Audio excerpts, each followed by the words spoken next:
Hey, welcome back to AT with NZ. My name is Noor and today I'm going to teach you how to use the OP feeder with your eye gaze instead of the switches.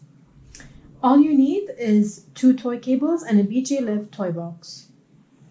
So you're going to connect 2 toy cables to the toy box at the first and second function and then connect the toy box to your eye tracker.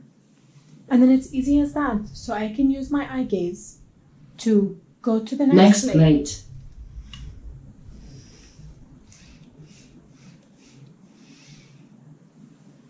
And select.